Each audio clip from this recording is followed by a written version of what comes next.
Hi friends, இது ABP. இது R15 V3யோட head. நிறைய பேர் வந்து பார்த்திங்கன்னா இந்த விவி வால்வ் அந்த ஸ்ப்ரிங்கு, அந்த வாசரு இதெல்லாமே வந்து மாட்டி வச்சிடுறாங்க. சரிங்களா? அந்த பற்றி தான் இப்போ நம்ம பார்க்க போகிறோம். சரிங்களா? இதுதான் விவி வால்வு, இது ரேக் ரேமு, இது விவி வால்வு. சரிங்களா? இந்த வாசர் வந்து பார்த்திங்கன்னா சில பேர் வந்து இந்த விவி வால்வுக்கும் ரேக் ரேமுக்கு இடையில வச்சு மாட்டிடுறாங்க. அப்படி மாட்டக்கூடாது. சரிங்களா? இதோட பொசிஷனே வந்து பார்த்திங்கன்னா விவி வால்வு ரேக் ரேமுக்கு அடுத்தது இது. சரிங்களா? இந்த பின்னில் அதுக்கப்புறம் பார்த்திங்கன்னா இந்த இதையும் மாற்றி வச்சிடறாங்க. இது வந்து பார்த்திங்க அப்படின்னா இந்த பின்னு இருக்குது பார்த்திங்களா, இந்த காடி ஸ்டெப்பு, இது வந்து எப்பவுமே இதை பார்த்து இருக்கணும். இப்படி தான் இருக்கணும். பார்த்திங்கன்னா உங்களுக்கு தெரியும். இப்படி வச்சு மாட்டக்கூடாது. நிறைய பேர் இப்படி வச்சு தான் மாட்டுறாங்க.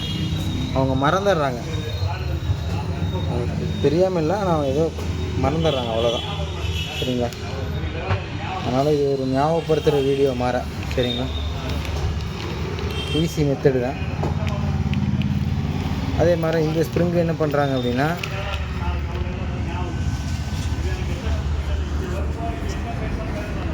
இந்த ஸ்ப்ரிங்கு வந்து பார்த்திங்க அப்படின்னா சில பேர் என்ன பண்ணுறாங்கன்னா இந்த இதுக்குள்ளே வச்சு இப்படி மாட்டிடுறாங்க. இப்படி மாட்டக்கூடாது. ஸ்ப்ரிங்கு இது வெளியே தான், இந்த பின்னுக்கு இந்த பின்னு இப்படி தள்ளுற மாதிரி தான் வரணும். சரிங்களா? சிம்பிள் மெத்தடு தான்.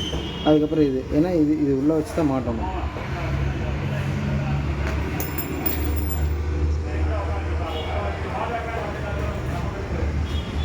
இது உள்ளே வச்சு தான் மாட்டணும்.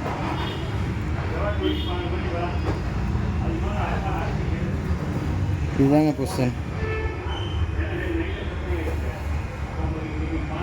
இதுதான் பொசிஷன். பார்த்தீங்கன்னா தெரியும் உங்களுக்கு. இதுதான் நம்ம ஹெட்டில் இப்படி வச்சு மாட்டணும். சிம்பிள் மெத்தடு தான். அவ்வளோதாங்க.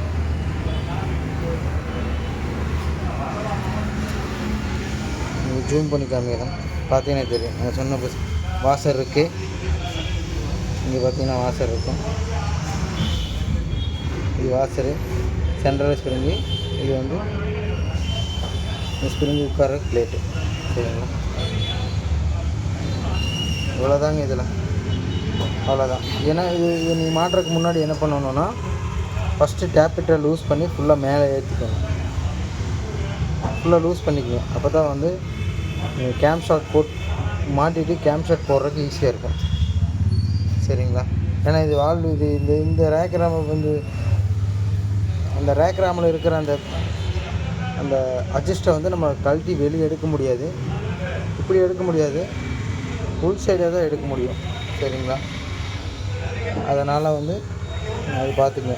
சில பேர் என்ன நினைப்பாங்க, கழட்டிட்டு நம்ம மாட்டிடலாம் அப்படின்னு நினைப்பாங்க. இல்லை கழட்டிட்டு நம்ம வேறு அட்ஜஸ்ட்டு போட்டுக்கலாம் அப்படின்னு நினைப்பாங்க. ஆனால் இந்த அட்ஜஸ்ட் வந்து வேறு மாதிரி இருக்கும். சரிங்களா? எதுக்கு இந்த மாதிரி அட்ஜஸ்ட் கொடுத்துருக்காங்கன்னா, சிம் டைப் மாதிரியே கொஞ்சம் அட்ஜஸ்டர் வந்து கொஞ்சம் கீழே அகலமாக கொடுத்துருப்பாங்க. பழைய மாடல்லாம் வந்து பார்த்திங்கன்னா அந்த வால் வந்து குழி விழுகும். அது குழி விழுகாமல் இருக்கிறதுக்கோசரம். சரிங்களா? ஓகே, இந்த வீடியோ பிடிச்சிருந்தால் லைக் பண்ணுங்கள், ஷேர் பண்ணுங்கள், கமெண்ட் பண்ணுங்கள் மறக்காமல். ஓகே, பாய்.